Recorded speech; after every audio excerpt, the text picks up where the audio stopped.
Namaste. I'm Dr. Robert. And today on 5-ish Minutes with Dr. Robert, my subject is Swara Yoga. Swara is a very interesting Sanskrit word. The word swara can mean a vowel. It can mean a musical tone. It can mean to shine.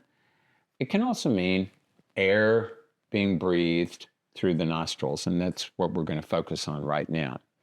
Because swara makes use of the fact that we do not breathe with both nostrils most of the time. In fact, the only time generally that we breathe with both nostrils is around the transition, the joint between night and day, that's dawn, and around the transition joint between day and night, that's dusk.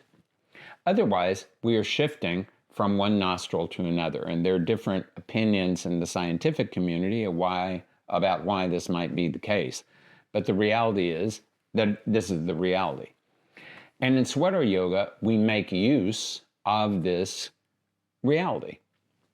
The left nostril is called Ida or Yamuna or Chandra.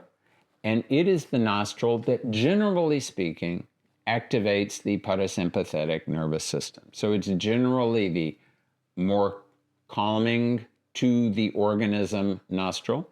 It is generally the more reflect and nest and nurture kind of nostril. The nostril on the right side is called Pingala, is called Ganga, is called Surya. It is more for activating, in general, the sympathetic nervous system. It is more for active action in the world. It is more for heat. It is more for directedness. So if you're going to mow the grass, it would be great if the right nostril was working.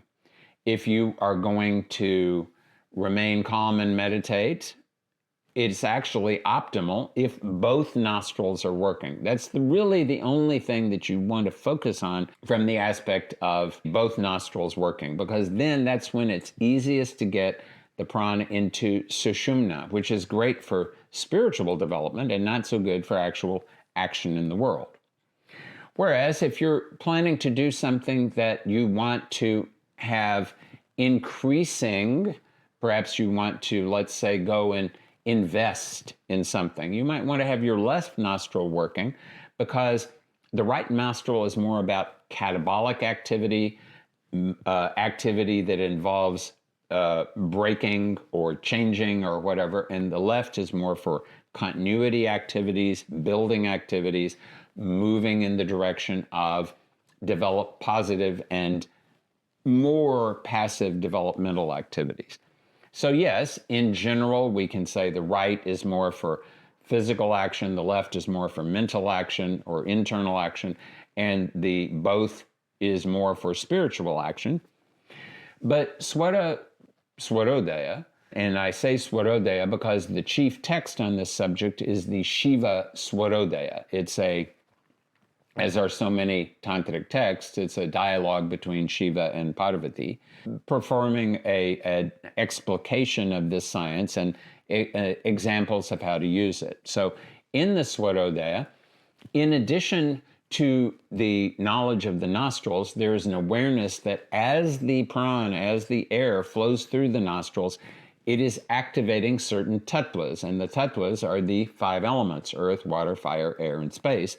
And according to the action you want to perform, a particular tattva is going to be most desirable. Swarodaya is a modestly complex system, but most important is not the complexity of the system, it's being able to identify those movements within yourself so you can know what is the moment in which a particular action will be most desirable. This is Dr. Robert, wishing everyone a very successful movement of their swaras. If you'll go to the description below, you will find out how to study with me further online. You can also get a free ebook entitled Analyzing Karma, Fate or Free Will.